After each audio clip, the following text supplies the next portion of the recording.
ETV online channel. In the service of the Filipino online world.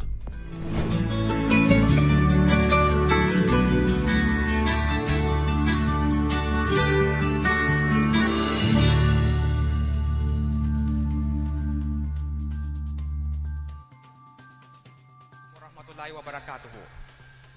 Magandang hapon, Bangsamoro. Magandang hapon, Pilipinas. Welcome to the pre-SONA activity of the Bangsamoro Autonomous Region in Muslim Mindanao. Ako si Sheila de la Cruz. Ako naman po si Al-Bashir Saiden. We are coming to you right at the heart of the Bangsamoro Parliament Hall, Sharif Kabunsuan Cultural Complex. Dito pa rin po yan sa Cotabato City, BARMM. Yes naman. Alright, looking sharp tayo ngayon din ha. Talagang pinaghandaan natin ang SONA this year.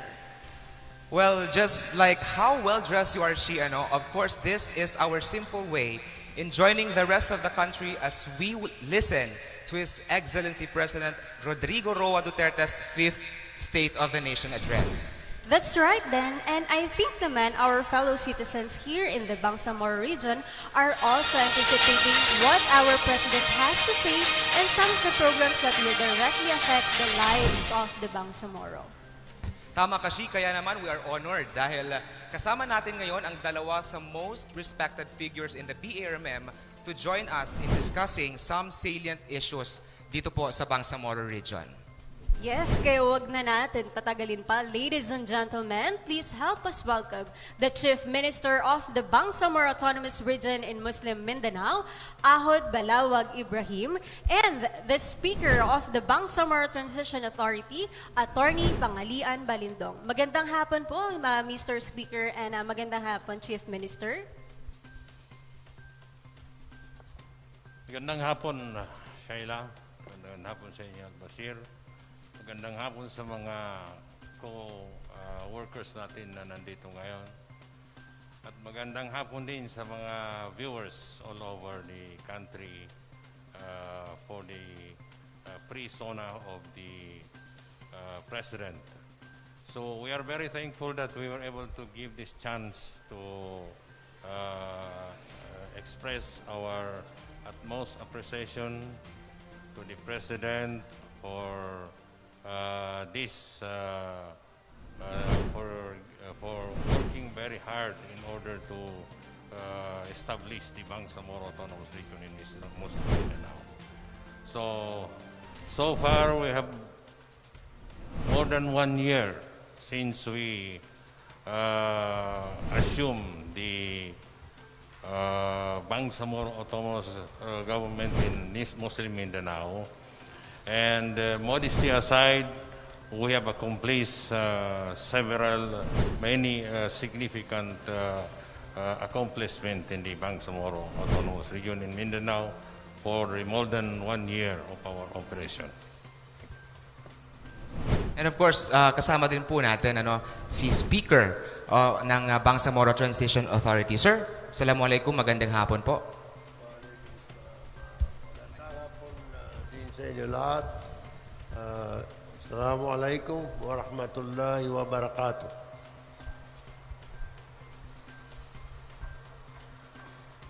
All right, to start with, first question, Sir, it's been a year, more than a year actually, nung simula po ng maitatag yung Bangsamoro government. How far ano na po yung update po natin? Nasaan na po tayo in terms of transition? Thank you, Al-Basir. Just want to summarize the significant achievement of the Bangsamoro government for the past one and a half year or more than 1.5 years. The first accomplishment we have, significant accomplishment, is the operationalization of moral governance. This moral governance strengthen the operation of the Bangsamoro Autonomous Region in all aspects. It strengthens the revenue collection. In fact, in the Ministry of Environment and Natural Resources alone, we have more than 101 million more collections compared to the highest annual remittance of the ARMM. Then the increase of seal of good governance awardees was also an offshoot of the moral governance. Enhanced transparency and monitoring of infrastructure projects through the BARMM system. We adopted a very transparent monitoring of all projects to ensure that it will be implemented. So the BARMM also sets a high investment record. We have recorded for 2019 4.153 billion worth of investment, wherein they were all recorded 724 employment in 2019. So this exceeds the target of the RBOI. Then another significant program is project-centered program. We call it Ramdam ng Tao. Itong project na ito, directly beneficial yung mga common tao. Unang-una yung Project Tabang, tulong alay sa Bangsamorong nangangailangan. This Project Tabang is our effort to bring the government nearer to the people. We converge our ministries and then distribute whatever assistance the ministries can give to our people. We have a regular convergence in many areas. So we have already conducted tabang in Cotabato City, in Maguindanao, Marawi City, Tawi-Tawi, Pikit, Sulu, and more than 100,000 residents of the BARMM benefited from this. Another program also which is Ramdam ng Tao, yung ambag o ayudang medical mula sa Bangsamoro government. The Office of the Chief Minister established the ayudang medical mula sa Bangsamoro government or ambag, a medical assistance program intended to enhance accessibility to health service and help Bangsamoro constituent to avail of the need of medicines, medical procedures, health services. So, at this point, we have a total of 50 million pesos downloaded to different 10 hospitals in the region. And we have already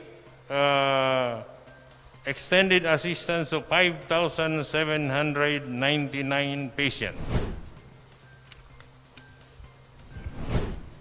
Another program, significant program, is also building and strengthening of institution.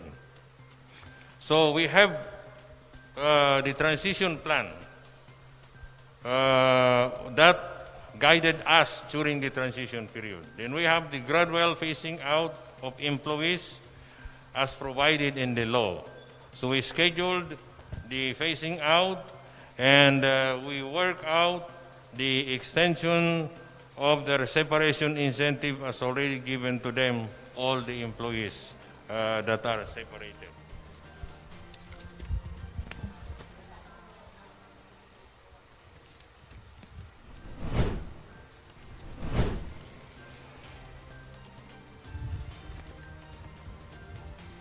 Then we also have in the hiring of new employees, Bangsamoro Job Portal. The Bangsamoro Job Portal is a way, is a means to be inclusive and ensure that the bureaucracy of the Bangsamoro will be composed of qualified personnel. So we received 295,813 applications for the 4,094 positions posted by the different ministries and offices of the Bangsamoro. So we are ongoing of processing this. We are already at the finishing line. We are almost at the hiring already. And we hope that within this year, we will be able to complete the process. Then we have the Intergovernmental Relation Body established. The Intergovernmental Relation Body is the continuing negotiation process in a non-adversarial manner of the Bangsamoro and the national government. All those gray issues are being taken in the intergovernmental relation. This has been established already. Then another also is the turnover of the 63 barangays and new areas of the Bangsamoro.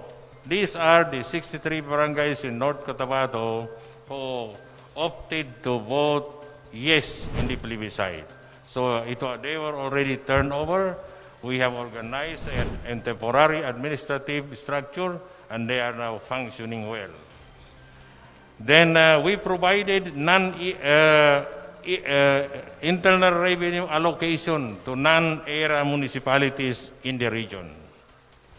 So we also support the frontline workers during this pandemic, COVID-16 pandemic. Then we have conducted strategic relief operations. Food packs are given to affected families all over the region. Then distribution of all food packs contains rice, canned goods, coffee, instant noodles, and other foodstuffs. And we have distributed the entire region, even including those Bangsamoro outside the region. So we support also the LGUs through the 155 million augmentation fund. We gave 5 million for every governors, 2 million for city mayors, and 1 million for every municipal mayors. Then we have also the enhanced capacity testing for COVID-19. We assisted our medical facilities.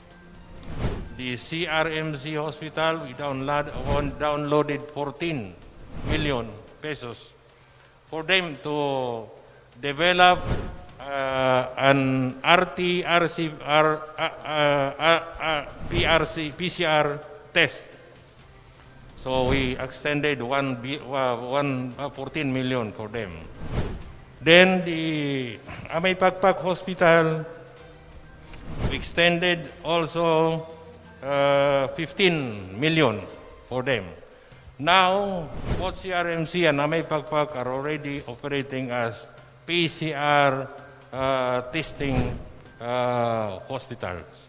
We will also upgrade the hospitals in the other part of the region. Then the construction of isolation centers for COVID-19.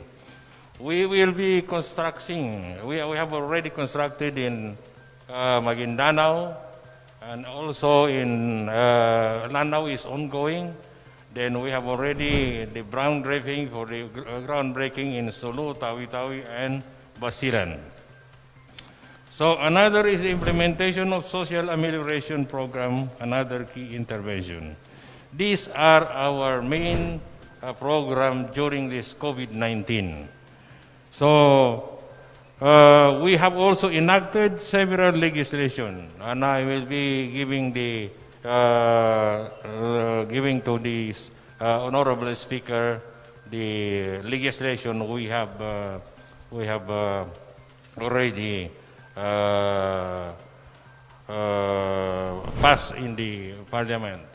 And then we already submitted the 3 of the priority codes in the parliament, and soon we will also submit the 3 others. So thank you very much. Yes. And we pray that the Bangsamoro Autonomous Region will continue to succeed for the benefit of the people in the area. Thank you. Yan, maraming salamat, Chief Minister. Talaga namang napakarami ng mga programa at proyekto na ang nagawa ng government, ng Bangsamoro government. At yan ay nasa sa loob lamang ng may isang taon pa lang. May isang taon pa lang. Ngayon naman, dumako naman tayo pagdating sa legislative matters. Mr. Speaker, ano po yung mga importanteng legislation na ang naipasa ng BTA at ano po yung importansya nito sa mga ordinaryong mamamayan ng Bangsamoro? Thank you, Sheila.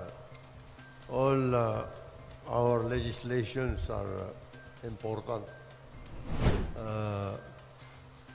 So far, we have enacted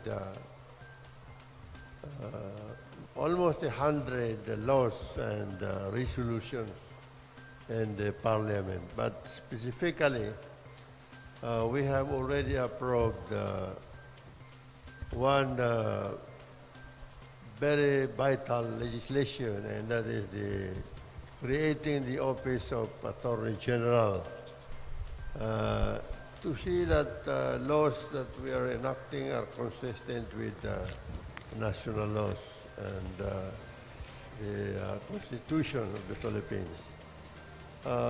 We have also approved the Bangsamoro Women's Commission, and everybody is aware of the importance of the role of women in peace building and in nation building.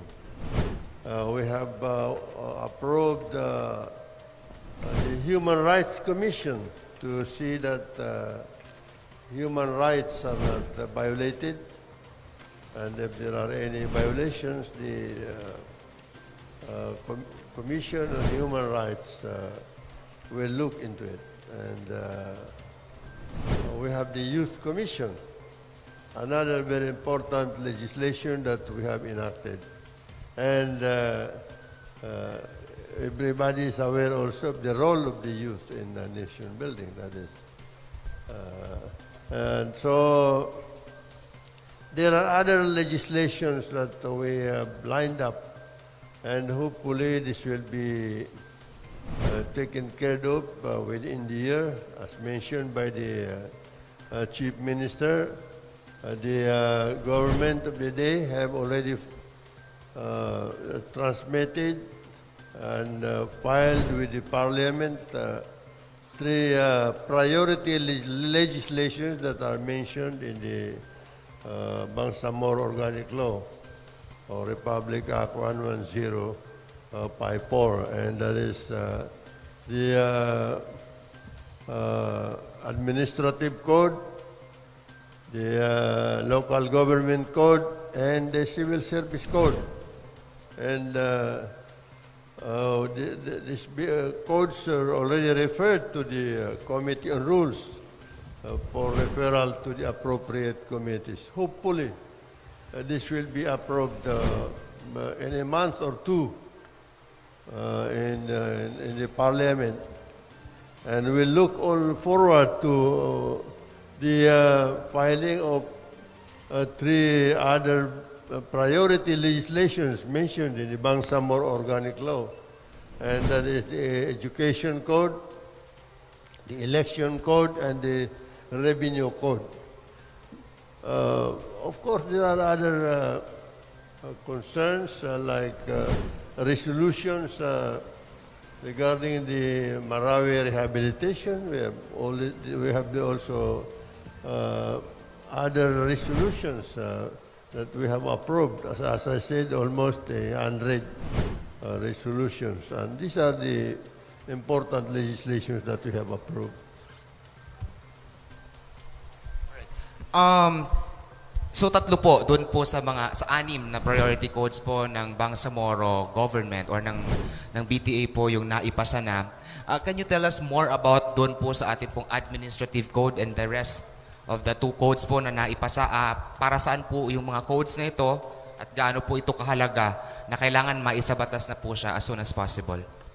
These 3 bills already filed, and the other 3 that are coming, about to be filed with the Parliament, are all important because we, like for example, the administrative code and the local government code. Although we already have the Mindanao Autonomy Act, number 25, that is the local government code. This will guide the future parliament, the regular parliament. I'm referring to regular parliament. And in order to run smoothly this government, the BARMM government, we need an administrative code which defines all this, which provides all these offices and the respective functions. Of course, the local government code defines the relationship of the BARMM government and the local government units, as well as the other codes. So these are priorities as mentioned in the Bangsamoro Organic Law because we need them in running the government. We cannot achieve moral governance. Yes. We cannot achieve other concerns and priorities without this government, these different codes. That is how important it is. At yun nga, yung 3 codes na yun ay na-i-file na ng Government of the Day nung last session natin. At ngayon naman, bumalik muna tayo kay Chief Minister. Nasa pandemya po tayo ngayon, Chief Minister. Ano po yung mga naging aksyon ng Bangsamoro government tungkol po dito?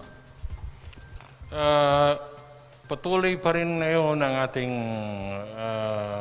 mga programa directed dito sa pandemic. Actually, we are very happy na even the national IATF, they acknowledged that we were the first region that have quickly responded to the COVID-19 challenges. So we are still going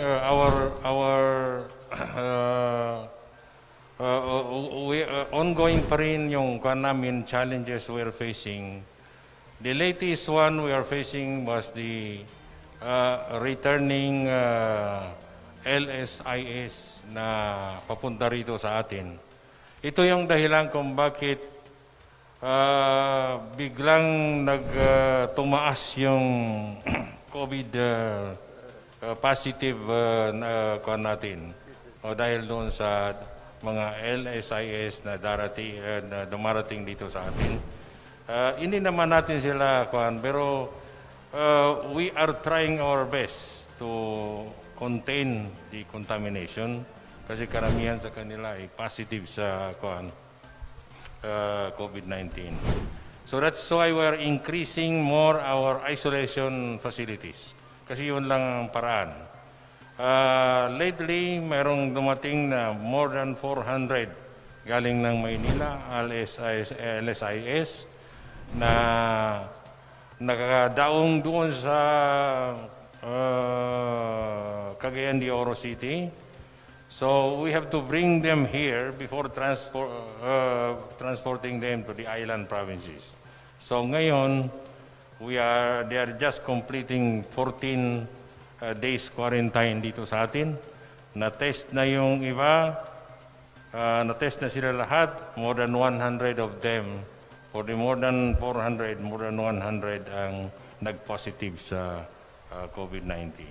So, mayroon pa tayong dumating na galing ng Sabah, Malaysia, yung mga refugees na nanggaling sa So, challenges ito na we are patuloy nating ina-addressan because they are our people. We have we cannot, kailangan natin na ma-serve kung ano yung makakabuti sa kanila. And patuloy pa rin ang pagbigay namin ng supply, food supplies. We will be conducting another wave of supply para sa mga kababayan natin sa Bangsamoro. Kasi nakikita pa rin natin na naghihirap, marami pa rin naghihirap ngayon. So, inshallah, we will be having another wave of supplies para sa ating mga kababayan.